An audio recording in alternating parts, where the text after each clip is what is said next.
not just Mentacide, but we'll start with an overview that talks about the iconic standing that Dr. Bobby E. Wright has in Chicago. So I'll introduce that thought. I'll let Dr. Cartman kind of take over that particular thought, and then we'll get into the concept of Mentacide. And, we're going to have some students join us, so we'll create a question and answer session, and we'll have this done in an hour, you all. But it's a very important event. So I got to Dr. Cartman because he had a Dr. Bobby E. Wright symposium. And to understand how that affected him, we all have connections. Like Dr. Cartman, you connected with the Center for Inner City Studies, correct? I'm a graduate.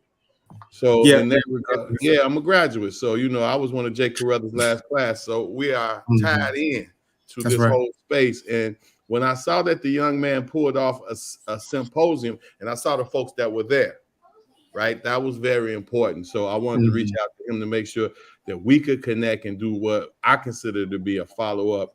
And please be very clear, you all, that whatever we do here at the University of Wyoming is groundbreaking. And I'm not saying that with arrogance, ego, and vanity not considered, but it's highly considered. So this is very important. So Maya, you got everything you in? You need? Yes. Should I present everyone at once? Yeah. Okay, sure. Yeah, I'm ready.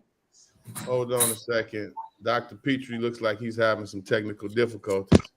There he is. So Dr. Petrie, you're on there twice. One time you look like Clark Kent. The other time you look like Superman. I'm not sure which one. I can hear you.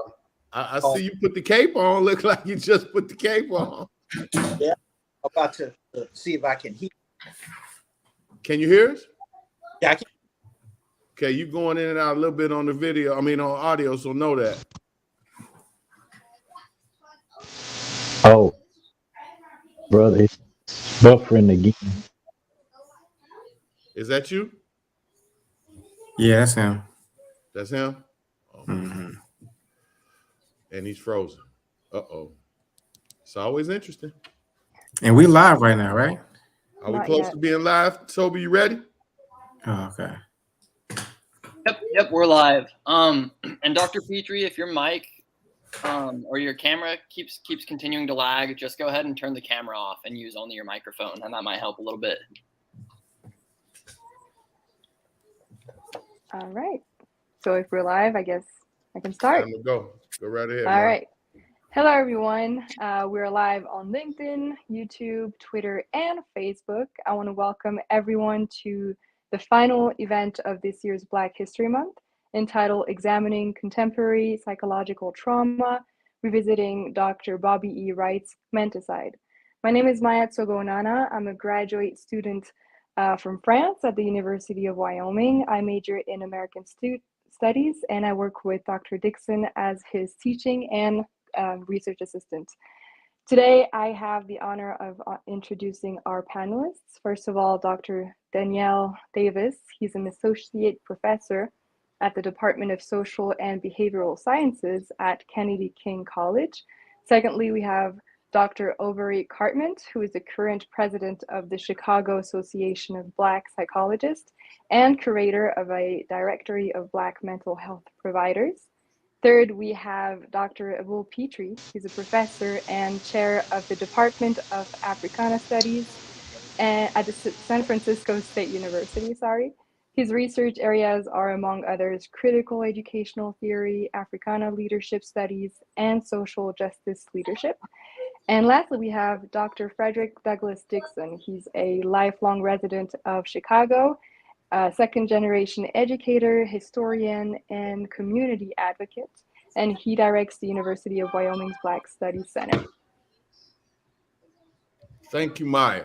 We are here tonight to have a very serious conversation. And for the majority of people, this will be an introduction, something that's considered very new to many of those folks who are on with us. And with that, we want to have a conversation about Mentacide, which was put forth by Dr. Bobby E. Wright. He holds this iconic position in Chicago and across the country when we begin to think about the 70s And with that, it comes to bear that he was from Mound Bayou, Mississippi. So he says in many ways, you can find some of his lectures on YouTube, that impacted him, an all-black community, and what that community did for him and his success. So I think that's really important to understand. And to take this a little farther, I'm going to send it to Dr. Barry Cartman, who will be able to give a different view on Dr. Bobby E. Wright's legacy, particularly as Chicago sees it. Yes, sir. No, he's still very much a legend in the city. You can't really have too many conversations about Black psychology, Black mental health without Dr. Bobby E. Wright's name coming up. One of the things that was really powerful about him as an institution builder is that we know him for his theories, around the world. But in Chicago, we know him for the center that he built, right? So he wasn't just talking about it. He was actually putting his ideas into practice and creating space for Black people to practice mental health, mental wellness on our own terms. And he was very savvy about, connecting with the state entities and finding funding to legitimize his way of work. So that's how we know Bobby Wright here. I'm the current president of Chicago chapter for the Association of Black Psychologists. That's a international organization. So I'm in charge of the city chapter. And that city chapter was founded by Dr. Bobby Wright. Back in, right now, we're talking real radical and revolutionary in the mental health field, talking about decolonizing mental health and culture and all those kind of things. But he was on that decades ago. And he had comrades and colleagues that would meet at the Carruthers Center. And that became the formation that birthed the Chicago chapter of the Black Psychologists that is still very much alive and active and doing the work that continues, to honor Dr. Bobby Wright in modern times. I was on a panel just yesterday. I was at Woodson Library, is one of the Black History programs, and somebody was hearing me speak, and they came up to me right afterwards. They were a friend of Bobby Wright's at the time, and they said, "You remind me of Bobby Wright. The stuff you're saying sounds just like Bobby Wright." They said, "It's like you were reincarnated." They weren't even sure if I knew who he was talking about. And I told them that the reason I sound like him is because I studied him, right? The reason I sound like him because I used, he passed before I entered the field, but he's very much alive in my work, and honored to hear that he becomes alive in my words, and the legacy of him in this city is still very much alive and thriving, and we're still doing our best to make sure that the young students coming up through the psychology, the mental health counseling fields very much know who he is and are connected to the center that still exists. The Bobby E. Wright Center is still alive, well. Dr. Rashad Safir is the chair of it right now. He was working with Bobby Wright when he was alive. There's still lots of people that were working with him. He's still got colleagues that are still alive, still working, still in the streets, still in communities, still in universities. And so that thread to who he was and what he's about is very, very much energetic, activated, and will continue for generations to the extent that I have anything to do with it. I have a personal story. Right around 6th grade, I went to the center with my dad, who gave a lecture during Black History Month. And that was my first intro to Dr. Bobby E. Wright. And growing up in a household where things were taken historically very seriously and challenged the mainstream narrative, I saw this group of people that were like-minded in Chicago. And I also saw groups of folks who looked just like me who were not. So to understand Bobby Wright is to understand what I believe is one of our greatest minds. If you read if you read Mentacide, if you read The Psychopathic Racial Personality, to many folks it'll be challenging, but other folks it's very liberating. So to understand that Dr. Bobby E. Wright understood that from the way that his trajectory went, it gives us a good segue to jump into Bobby Wright's thought. So when we say the word Mentacide, I want to make sure for clarity that everybody uses Dr. Bobby E. Wright's definition. So his functional definition, he wrote it in 1976. He says, Mentacide, which is defined as the deliberate and systematic destruction of an individual's group's mind, of an individual and group's mind. So he calls it Mentacide. We see the word like homicide, like suicide, but it's Mentacide. So thinking about it that way, I'll open up the floor to anybody who wants to jump in. Think about the word Mentacide, how it coincides with what we know now as contemporary America, and thinking about his trajectory. How do we use this particular definition to explain the phenomenons that we're seeing right now, this rise in nationalism, this idea of being removed from teaching certain topics? So I think it would be very interesting to start the conversation that way. So feel free to jump right in.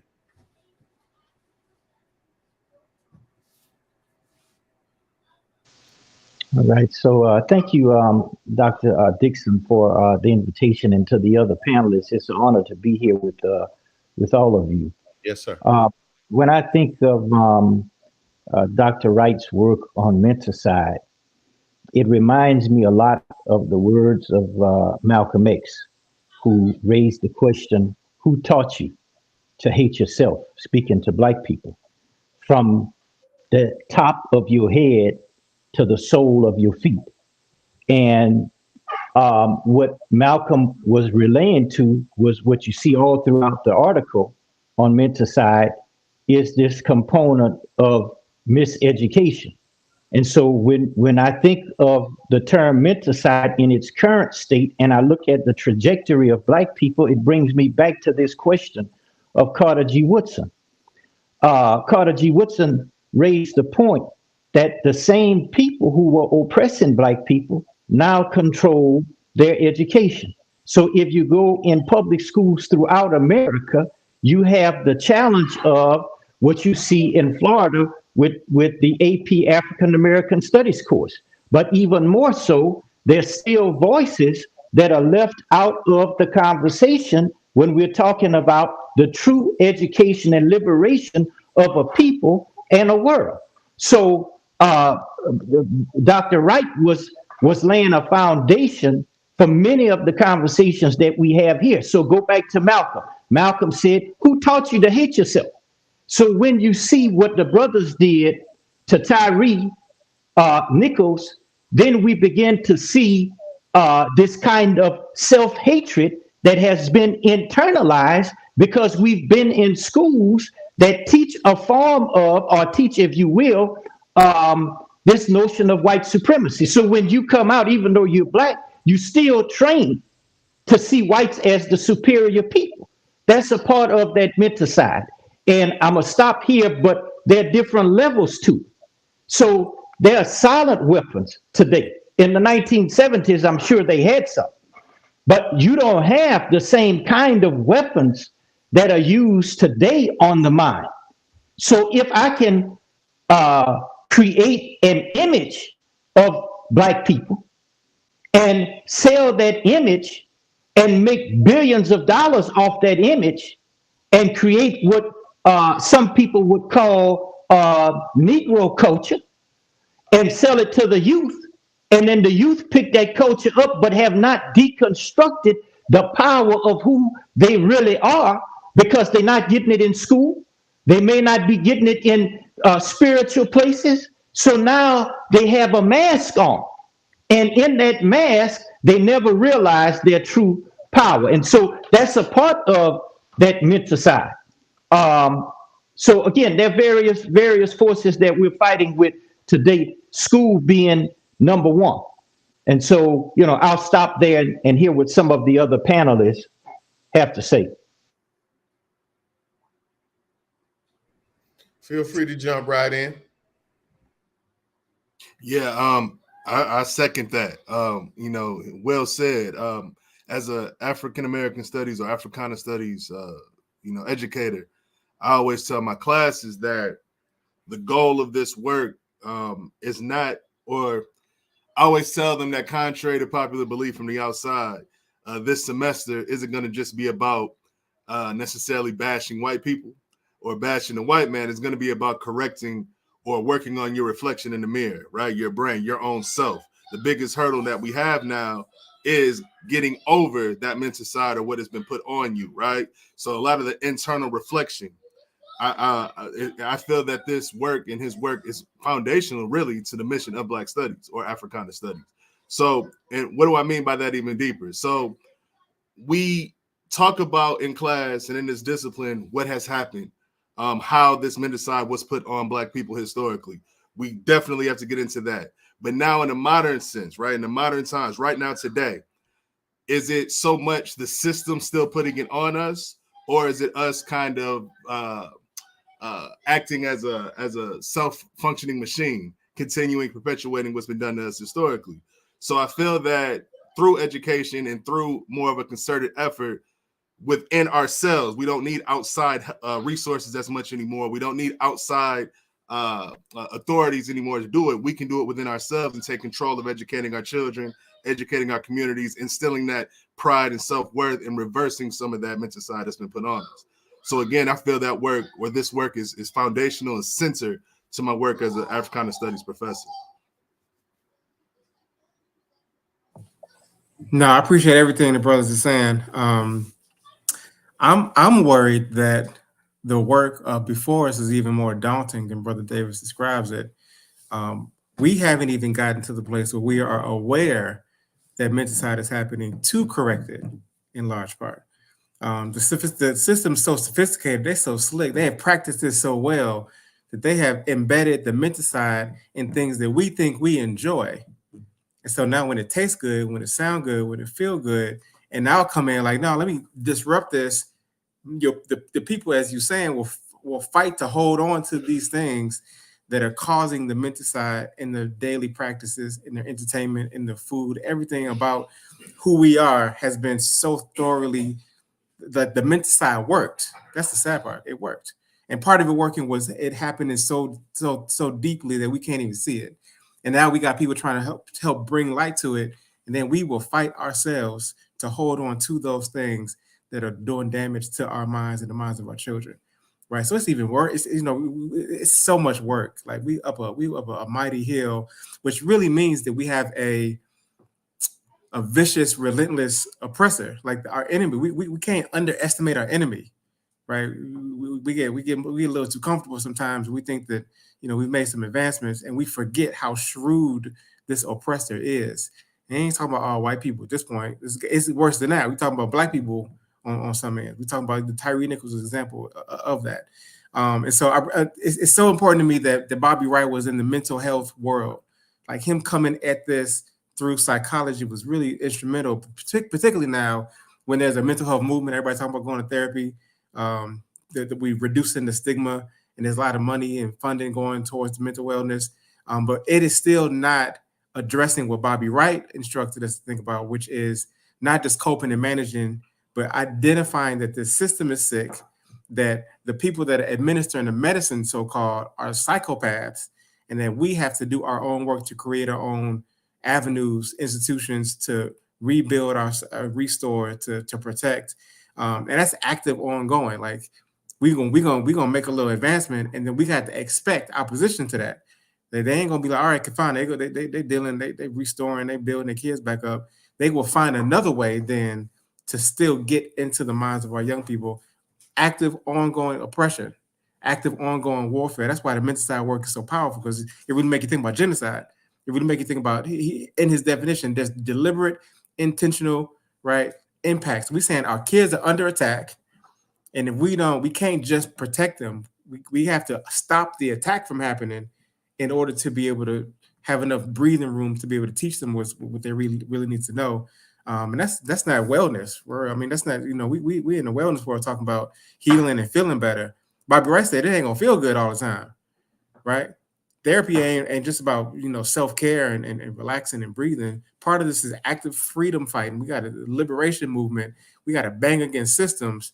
And I ain't learned that from nobody else in the psychology world. We talking all about just feelings and emotions. He said, no, this system is designed to tear your children apart. And if you don't stop them from doing that, they will continue to win. And we've seen the evidence of that since, the 60s when he was talking about this. Excellent. I think I want to continue that continue to lay the foundation. Dr. Joy DeGruy, she talks about post-traumatic slave syndrome. Even before that, somebody that worked at the same place that you do, Dr. Davis,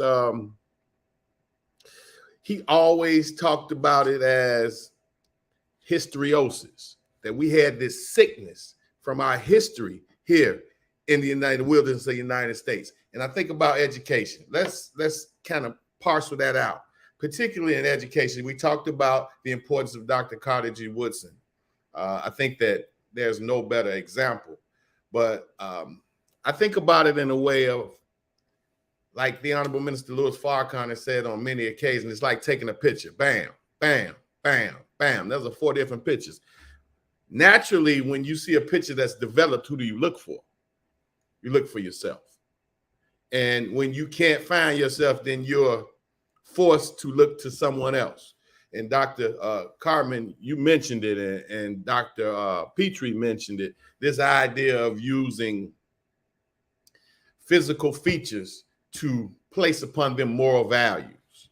So I think what you say is very important, because there's not a sphere of reality in American society and beyond that doesn't use these strategies and techniques in a way that permits for us to internalize it and become active agents in it. So kind of moving back to what we know when we talk about Bobby Wright, he says, to go on, he says, the technique of Mentacide deludes blacks into believing that there's a commonality between them and oppressed whites, which leads blacks to attempt to form allies with them. I agree with that in a way that puts us in a position to now deconstruct that. I've heard on many occasions, I heard Chuck D say, we have money to spend looking for a friend. And that is part of this genocide when we continue to parcel it out. When you think about that, this illusion that this country has been set up for us to have friends that will allow for us to be liberated by those who have historically oppressed us. I would like to hear you guys' comments on that, or you can take the conversation whichever way you like. But I think it's very important that we talk about this idea of what now has become a burning social issue of allyship.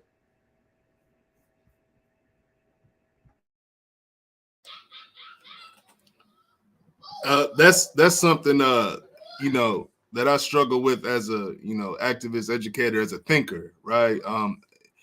As I was rereading this in preparation for this event, it caught me, right? Because I'm like, man, I've been there, even recently, where I'm thinking, okay, this is in the 70s, right?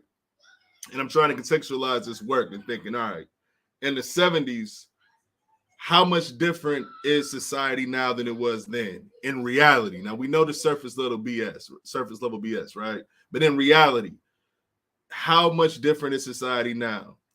And I found myself in recent years thinking that maybe there is substance or value in finding outsiders or people from other races, in particular even white races, that are poor, that are economically oppressed, if you will, and trying to partner with them, right?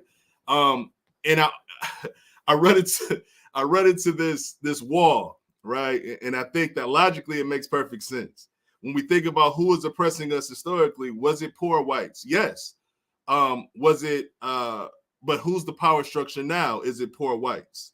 Are poor whites simply being fooled and tricked into thinking that they're on the same team with rich white people or upper middle class white people, when in reality they have more in common with us, right? So then, and reading this and revisiting this again, I'm like, am I falling victim to Mentacide right now? Am I falling victim to this trick? And I don't know anymore, to be quite frank with you, but with all of you. I don't know anymore. You mentioned Chuck D. I look at Kendrick Lamar, right? And you think about one of his recent albums, and he had this beautiful album cover where he had all these, and he intentionally had them looking kind of brolic black people, right? Kind of like the stereotypical hood, kind of aggressive black people, if you will. But they were standing on top of this white man in a suit, like smothering him, like taking him over. At the end of the album, To Pimp a Butterfly, the same album, he had Tupac talking about how the underclass was going to swallow the rich and, take over the rich and control. But that would include white poor people too. It was more class-based than race-based. So this question of, can we find allyship in those that are on the team historically of the oppressor, if we let them realize that that's not actually their team anymore? Or is that still a lost cause? I'm still struggling with that now as an educator and as an activist. I see value in both sides. Now, lastly, I have to ask myself, and I would like your input from everybody, is it more realistic to try to reverse or try to convince oppressed whites and oppressed people from other racial classes that are economically oppressed? Is it realistic to convince them that we're all on the same team against the capitalist system, against the rich and whatnot, and we should join forces and try to uplift each other? Or is it more realistic to look internally, exclude them, and go about the fight in traditional ways? I struggle with that, being honest, as an educator activist right now. I would like y'all input on that. Well, I remember Stokely Carmichael saying we got to close the ranks in Black Power 1967, the book. And to think about it in a way where you put that in a position to have it dissected, I believe that when you're thinking about philanthropy, we've had a host, almost the majority of our philanthropy come from outside, from without. So I don't believe that there will be a space in the future for our children to respect our scholarship, our understanding, and our fortitude if we continue to look to the same population that has put us in this position without challenging that at its core. Can somebody else chime right in? I mean, it's definitely complicated for sure. And so, I mean, I just want us to give us that grace to know that ain't no easy answers to all of this. I'm glad we're wrestling with it, but ain't no right wrong for some of this. I believe in compartmentalizing some of this. I believe in creating allyship for projects. I believe we can connect on certain things. I don't believe in total allyship, though. I believe that if it came down to it, they're gonna fight for their family. I think that's human nature. And I meet some good white folk. You know what I mean? They're hard in the right place, and they're trying to use their privilege and position it to help. You know what I'm saying? But what they cannot know, and it's not even their fault. What they cannot know is the depth of the menticide that has occurred to us over these generations. They just have no idea. And I'll tell them just a little bit, and they be like, man, their minds be blown. Like you see their little white brains just like oozing out their brain. It'll be a very simple thing like them calling me Dr. Cartman with reverence, and I tell them that I feel ashamed for still using that name Cartman because it's a badge of dishonor for my ancestors. That the fact that we having this conversation in English, I'm embarrassed about. I gotta apologize to my ancestors for still speaking a tongue of my enemy right now, right? It never even occurred to them, right, that I'm still carrying a vestige of enslavement in a thing that they call an honor for me, right? Because they live in an ecosystem that promotes their life, their culture, the names of the days. Greek and Roman gods, the months. I can't look up at stars without seeing Sagittarius and honoring the god of my ancestors. I live on Jefferson Drive. I can't write my address without honoring Thomas Jefferson, a enslaver, a raper of my. You know what I mean? Like I can't look at money, right? I'm stacking money the whole time. It's these little tiny shrines to their ancestors. Like the whole ecosystem is designed around menticide in a way that even the good white folk have, again, just never have to consider. And so because of that, there's always going to be a level in which they cannot really completely connect with the things that we're trying to work on. They can solve problems to a certain degree, but we have to, at some point, take the reins, close the ranks, do the internal work to figure out what we need to do for ourselves, define them on our own terms, fund it. There's an argument for reparations, right? To use some of this white money and some of this corporate money, it's our money. You can make an argument that universities owe us. But there's always going to be some compromise once you're selling yourself out and connecting with somebody that just honestly can't even get it. So I believe in it's fiercely independent as we can do our movements to do so. But to the extent that we can get back what they owe us, I do believe that there's space for some of that in between. Yeah, and I get that too. I have trouble though, and I hope this doesn't come off too wrong-headed because I'm not trying to be that way, but I have trouble with the term good white people, right? Yeah. I don't know if that exists, and I don't mean that in a quote unquote racist way. I don't mean, I know there are good-hearted people of all races. I get it, but I don't believe. I'm looking at it politically, right? This whole political phrase or ideology that there's no permanent friends or permanent enemies, right? You just have a common interest. So I'm looking at it like I don't think whiteness will allow goodness, right? And I'm looking at it like if we can recognize the commonality of oppression financially, your family as a white person that's poor, you will benefit more by attacking your economic financial oppressor than hating me for being black. And if you could realize that, if we can make people understand that your true hurdle and barrier to your life and your children isn't someone with a certain skin color, it's those that is trying to keep you exploited economically. So I'm looking at it like if we can find partnership in that way based on that common interest as opposed to good-heartedness and good nature, which I feel is a hurdle that's far too tall to jump. I think it's very important to talk about that particular term. I'm glad that you brought it up, Dr. Carmen, and I'm glad you followed up, Dr. Davis. They say good people, right? And I did not inject the term white people, but I mean good people generally. You know, the follow-up question to me is good for what? In what ways is it good for us particularly in our survival?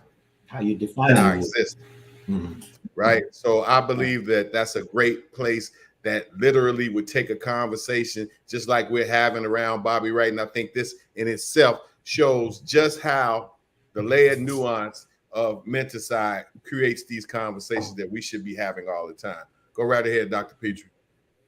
No, I was agreeing with what you were saying. I think, you know, part of that conversation when you're talking about allyship, you have to go into the mind and the origin of whiteness. And so where most people are, they're out on the branches.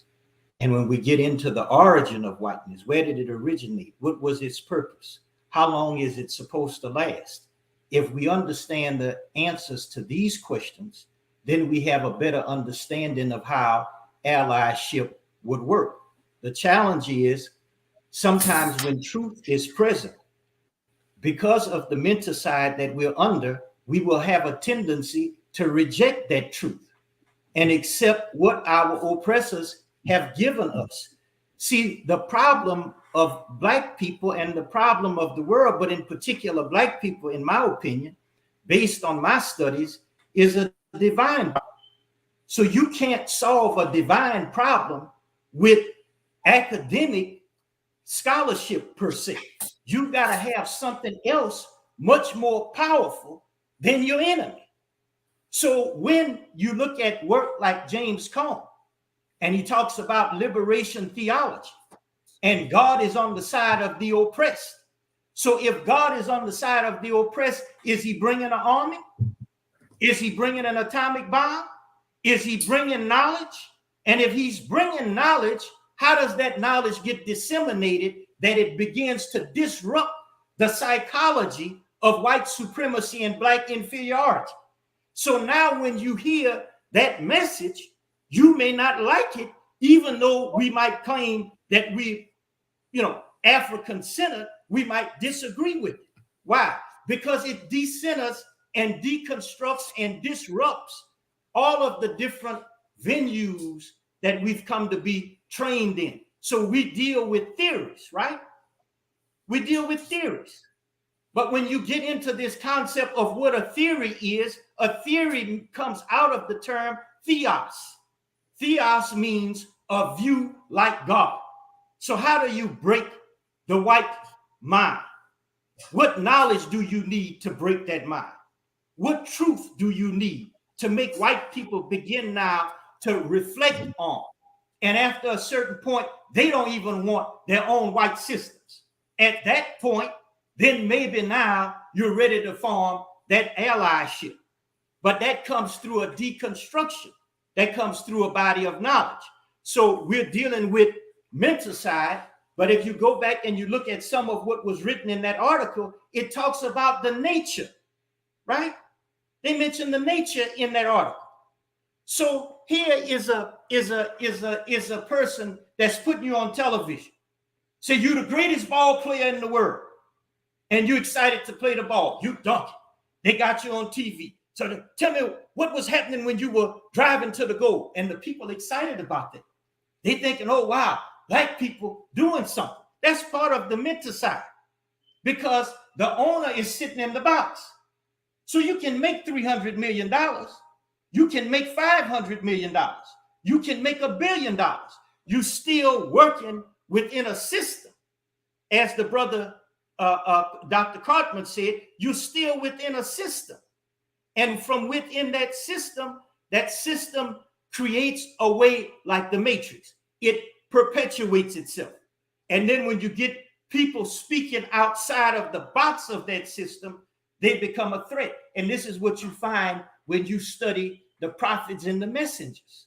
They were always outside of the scope.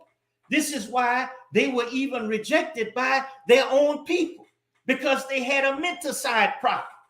And so, again, this is the dilemma that we're in. And as a strategy, there are fields of study. I'm sure you've all heard of critical whiteness studies, but where did that originate from? Who was the person given the hardest and boldest critique of whiteness? And then after giving that critique of whiteness, whites began to change their thinking. They had to change it up, but he had to use harsh words. And those harsh words caused not so much that people were protesting, but the knowledge that he was disseminating caused people to reflect on their racism and realize, even in the whites that are social justice whites, they have a disconscious racism. They're not conscious that it exists. But certainly there's a way forward and there's a model. But the question is, would the people want to follow that model? So I'll leave it there, brother. I think going to the term about this overused and billion-dollar industry of social justice, I think there's a term for it. I think it's on one end this misunderstanding, but still this idea of leading, and this ties into allyship. And I also think there is a complete understanding by some groups. So there is social justice bigotry, there's social justice racism, and social justice bigotry and social justice racism rule that industry. So being Minnesota nice, if you will, is part of the problem. To understand Minnesota nice versus a white citizen council member in the 50s is this idea of what he talks about in Mentacide, particularly as he mentions too in the psychopathic racial personality, how it's turned inside out and upside down, and what you think. Your friend is your enemy and your enemy is your friend. So all of this is a part of Mentacide. Dr. Cartman, go right ahead. Man, I love this conversation. It's so interesting. And I feel like I was about to say something that really don't like this conversation that we're having right now, right? We understand that. Yeah, that's real. I got to remind myself that we're in Wyoming right now, right? Now figure that out, right? You know, that we would have this conversation there. Yeah. My world is so black. I got no white people in my life. I ain't got no white people in my phone. Like, there's no white people in my world. So I don't take this as me trying to defend white people. Like, I ain't one of them. I'm real hard. I'm the hardest on black men that date white women. That anybody, you'll never meet nobody as hard on black men that date white women. I just hate it. And so, like, that's not my argument. My argument, it's not a colorblind thing. It ain't no, let's be compassionate with them. But I wrestle with the nature of the white man being inherently evil only because I think that it gives them more power than they deserve. And that's my only thing, is the power analysis that Bobby Wright gave made us think about this not being about feelings or emotions, but about power. And we know that white people were never more powerful or more intelligent they were never more nothing than us. The only reason enslavement ever happened was because they took advantage of a weakened system internally that was already in place. They could not have enslaved us at the height of our civilizations. We were already internally defeated, and they manipulated that moment. And then some of us had to participate for it to happen. One of the white people sneaking in the middle of the night, carrying away millions and millions of African people. There was us. And the same thing we started the conversation with was, it has to be that we have to engage. We have to internalize it. We have to agree with it in order for them to have the power over us that they do have. And that's not a nature problem. That's not that, you know, in the same way that a cockroach might have its own nature, that a snake is inherently bad because it bites. A snake is just eating. A lion ain't bad. My relationship with a lion might be an enemy in my mind because I'm vulnerable to it because it's more powerful for me, and if we hand to hand, like I'm gonna lose that battle. But it ain't a bad thing nature because it's trying to eat. I think white people have a design for sure, and part of that design includes manipulation and a different relationship with the earth. The white systems don't work for themselves. They will make an earth uninhabitable for themselves. So what we need is to have different concepts about what it means to be human, what it means to be in a relationship with this planet, with the water and the trees and the birds, than white people have enforced on us. But they didn't do it because they were more powerful than us. They never had the power over us that we did not succumb to. Right now, still, we could decide tomorrow. We rebanded with the Pan-African diaspora, take the whole thing over tomorrow if we wanted to. We won't, and we don't, because of Mentacide, not because white people are inherently evil. Even I think white people. I support Dr. Francis Cress Welsing's theory about they're being motivated by the genetic fear of annihilation. Right. I think that's a more realistic explanation for why they had to conquer a world in order to stay alive on the planet, because they knew that if we mixed too much, that they would disappear. Right? That makes sense to me. But I'm always careful when it's just black men talking to talk about white people in a way that makes them, So I don't know, how do too you powerful. feel about, I just go ahead. Yeah, how do you feel about Bobby Wright's mention of that in the article? Because you said some things in there, or he says some things that you know, I think you kind of mentioned, kind of go off from how you see things. But Absolutely no. There's things I disagree with. I think that's part of the legacy of our ancestors. We got to read their work with criticism. Right. So I'm going to ask a question to think about. So let's take people out of the equation, right? Mm-hmm. If you took people out of the equation, how does that explain what happened to the nature of Earth? How does that happen in terms of, you mentioned, you know, the Earth is polluted. The Earth has all these particular things. And so there has to be a reconception or a reconceptualization of how to live in harmony, not only with people, but with the entire ecosystem. Mm-hmm. What would that mean if you have population of people who have destroyed the Earth and not so much the people? They've gotten away from that. What would explain why this particular group of people maybe got away, you know, to do, you know, what we're talking about right now? Not just for people and Mentacide, but destructive to populations, to Earth itself, nature itself. I'm not sure if I'm understanding your question. The reason exactly. I'm asking that question is because, you see, the way I see it is that you have, when we get to Bobby Wright's component, inherently, I think Bobby Wright has inherently, by nature, is how he explains it, by nature. So there are two things I would question. I would want to know more about the definition of what we call an evil, and what would be the purpose of evil. Because if you have evil, it has to be a purpose and a time frame for it, right? Because you've already have historical record of seeing it through models of history where people have been oppressed. So when Moses, for example, was talking to Pharaoh, he was telling Pharaoh things that Pharaoh didn't want to hear. So he didn't tell Pharaoh that, you know, you're a good person. He's telling him, you got to let these people go. And then they begin so we begin to see a process of things happen in that country. And you can find it all throughout the history. Here was a man that was teaching, and he was telling the people, I know who you are. You are from your father. And he used the term evil. So how do you reconcile? Here's the language of people that we consider, some of us do, or some people do, great teachers. And they were attacking the nature of a thing. You see? So if you can't attack the nature of it or the root of it, you still out on the branches swinging. And that's part of that Mentacide. Because the truth is I so think there's a powerful. part of human. I think there's a Yeah. part of human nature that has a destructive element. I believe that there were things that That's African right. people pre-colonized, pre-contact with white people, that were doing things that I would have classified as evil, That's right. destructive, torturous, causing pain to others. That can't just be white people's doing it. And that's what I mean. Like that's when I say we're giving them too much power. That's what I mean by that. It can't just be white people. That can't be the sole factor in everything that's happening to us. And when we do it in that way, I think that we abdicate a responsibility to self-correction.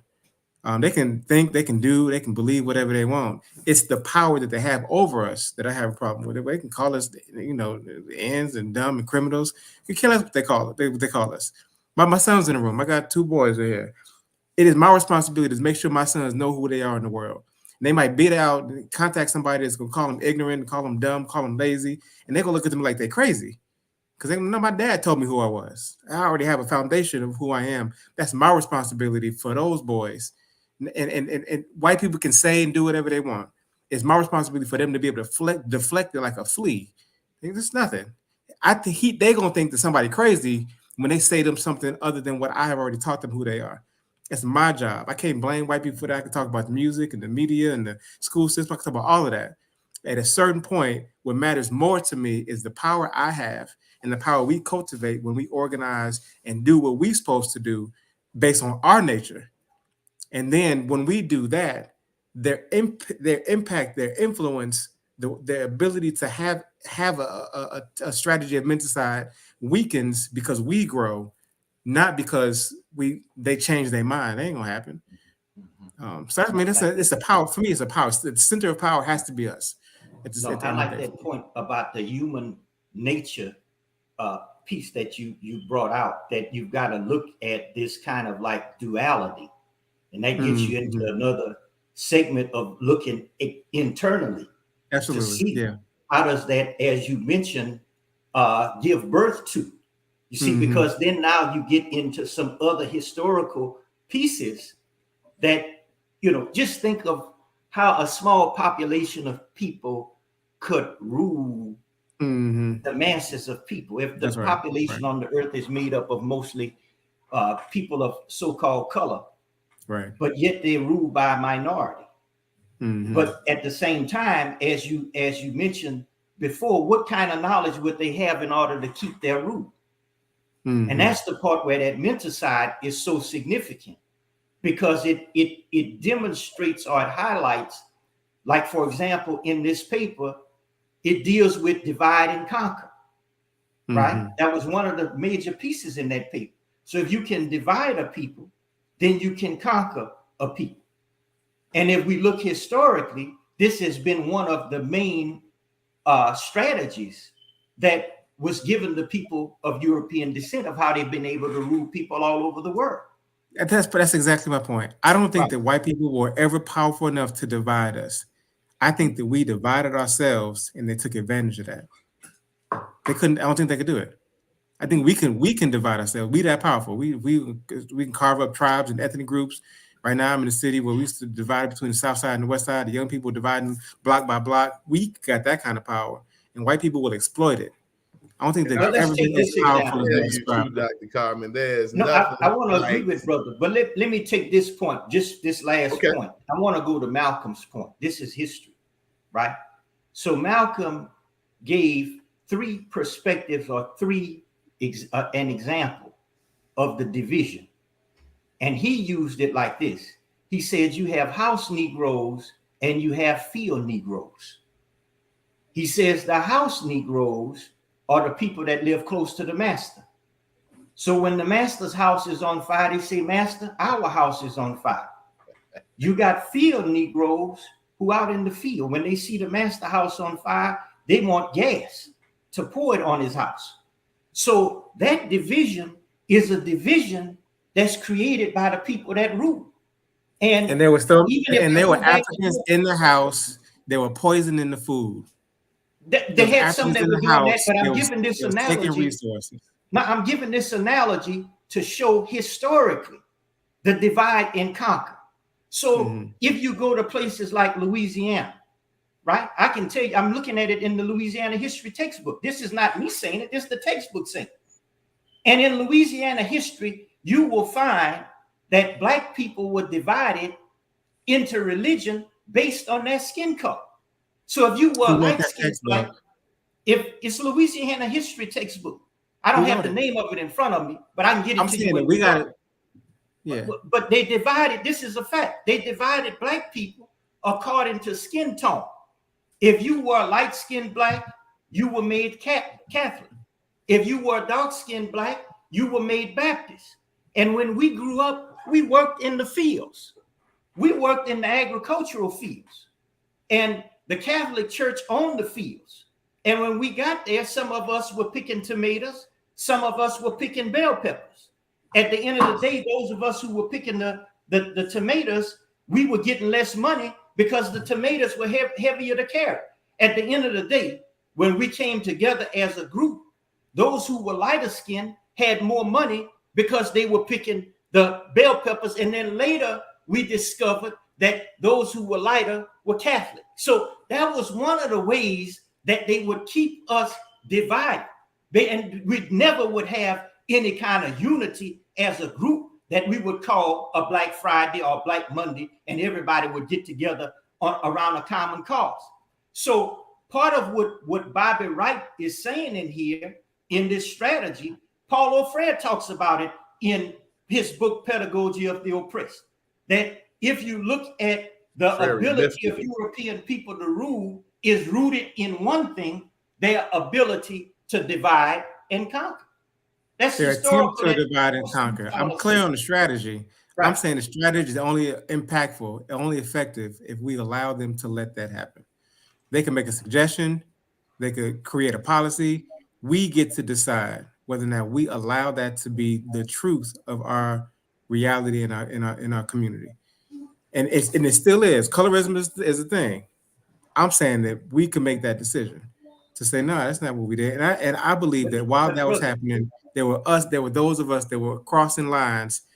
While they say you Catholic, there was somebody saying, okay, I'll be Catholic in public, and meanwhile, I'm gonna mix my Yoruba gods and goddesses with the Catholic names, and I'm gonna practice what I know works for me. So we had to play a game for sure, and then we lost some of the adaptation, and we didn't teach some of the things that we were playing for the face.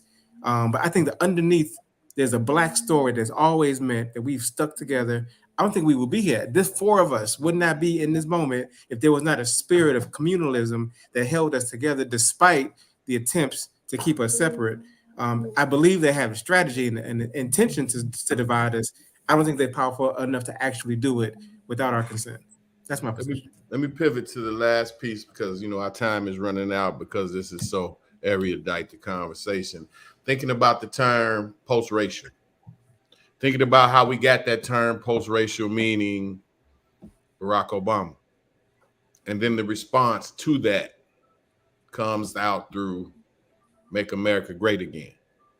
How do we put those contemporary terms in this standard that Dr. Bobby E. Wright lays out for us? And how do we look for the future with Mentacide and what Bobby E. Wright left for us behind? Feel free.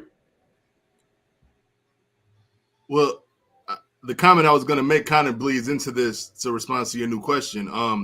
Very shortly, I just want to say, let's not ignore the possibility that we can divide and conquer whiteness or white people as well. Let's not look at whiteness like this unbreakable, shield that can be destroyed as well. And that's kind of my base argument is that whiteness can be broken. I think if we look at it through economics, possibly, it's just a thought. But to answer your question about Mentacide in the post-racial society, if you will, I don't think a post-racial society exists or ever will exist. However, that doesn't mean that it can't be benefit. Well, we still can't benefit and progress within this system, right? I think I look at Mentacide within this context in this way. I think we can't just look at Mentacide as a permanent plague or a permanent condition put on us. I believe, and part of the work that I think we all do, I think the spirit of it is saying we can defeat this. we can acknowledge it, we can identify it, and then we can defeat it. Or else everything we're doing is futile, right? Our efforts are worthless if we don't ultimately believe we can overcome this. So I think that while overcoming and acknowledging Mentacide and acknowledging these shackles and this weight that's been put on us, we can simultaneously look for truth. And the truth is there's a commonality of oppression that not only exists within the Black community, but that exists among the poor and the economically, financially forgotten, oppressed, and exploited. So I think ultimately this Mentacide thing needs to be acknowledged, but it could be something of the past. And that's what we're working towards. And there's a way out of it by deconstructing whiteness, dividing and conquering whiteness, dividing and conquering capitalist rulership. That's what I ultimately think the goal could be and should be. Somebody please feel free to jump in. No, that's it. He said it. I agree with that completely. And you know, whether or not post-racial is even desirable for me, you know, I mean, I don't want to be integrated with them. This multicultural DEI movement sound real close to integration to me. I don't want that. I like my people like as pure and untamed as possible. I want us to be free and you know, we can mix and mingle when we got to mix and mingle. But you know, I like being Black. As much as we complaining about all the stuff going on, I want to be nothing else. I would never choose to be anything else but a Black man right now because I just love it so much and I love us so much. So, you know, there's gonna be a racial society. The caste system has to fall. The hierarchy's got to fall. And I believe that, you know, and I think we got the power to divide and conquer those systems and recreate something. If it don't fall on its own, I think it's a system that is not designed to sustain itself. So we just got to be ready to pick up the pieces.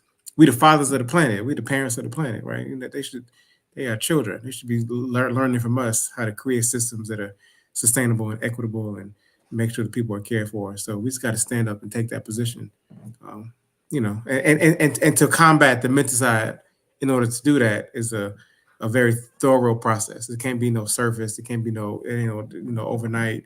There's deep questions that we have to undo to be able to get to that place, to be able to be in a position to do the work that we were called to do. But you know, it's not for everybody. Like it's not a journey. It's not a struggle. That a lot of people are too comfortable to do the thing that we asking them to do. So part of it is just gonna have to, you know, as parents say, we got to expose the contradictions and, you know, make people more uncomfortable than they are before they motivate us to do the kind of things we suggest needs to happen.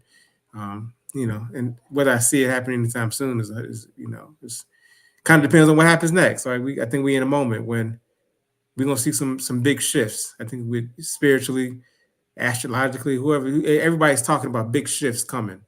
So this is a preparation time that I think that we need to revisit what we've learned from our ancestors, from our elders, and really apply that to how we envision what a society needs to look like, and then, you know, just do the work of building it, creating it.